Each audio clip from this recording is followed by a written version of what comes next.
Hello അസ്സാമു അലൈക്കും, welcome back to Spicy Galleria. ഇന്ന് നമ്മൾ ദോശയുടെയും ഇഡ്ലിയുടെയും ഒക്കെ കൂടെ പെയർ ചെയ്യാൻ പറ്റുന്ന ഒരു സിമ്പിൾ ആയിട്ടുള്ള ഒരു റെഡ് ചട്നി റെസിപ്പിയാണ് വീഡിയോയിൽ ഇൻക്ലൂഡ് ചെയ്തിട്ടുള്ളത്. വളരെ കുറഞ്ഞ സമയം കൊണ്ട് തന്നെ തയ്യാറാക്കി എടുക്കാൻ പറ്റുന്ന ഈ ടൊമാറ്റോ അനിയൻ ചട്നിയിലേക്ക് ആവശ്യമുള്ള ഇൻഗ്രീഡിയൻസ് എന്തൊക്കെയാണെന്ന് നോക്കാം. 1 കപ്പ് സ്ലൈസ് ചെയ്ത് വെച്ചിട്ടുള്ള സവോള, ചോപ്പ് ചെയ്ത് വെച്ചിട്ടുള്ള തക്കാളി 1/2 cup, 2 teaspoon Kashmiri chilli powder, വറവിടാനായി ആവശ്യമുള്ള കറി ലീവ്സും കടുകും, ആവശ്യത്തിനുള്ള ഉപ്പ്, കോക്കനട്ട് ഓയിലും.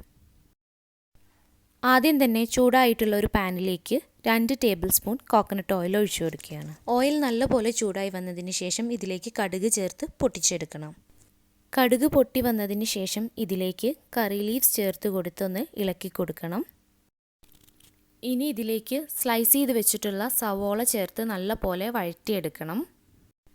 സവോളയിലേക്ക് ആവശ്യമായിട്ടുള്ള ഉപ്പ് കൂടെ ചേർത്ത് സവോള സോഫ്റ്റായി വരുന്നത് വരെ വഴറ്റിയെടുക്കണം.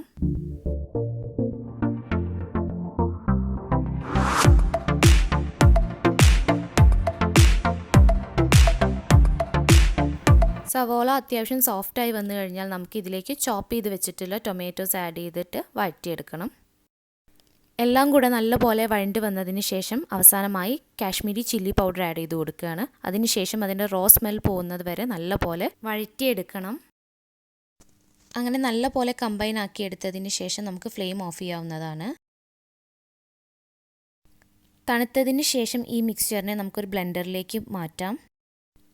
ഇതിലേക്ക് 3 ടേബിൾ സ്പൂൺ ഇളം ചൂടുവെള്ളം കൂടെ ആഡ് ചെയ്ത് ഇതിനെ പേസ്റ്റാക്കി അരച്ചെടുക്കണം.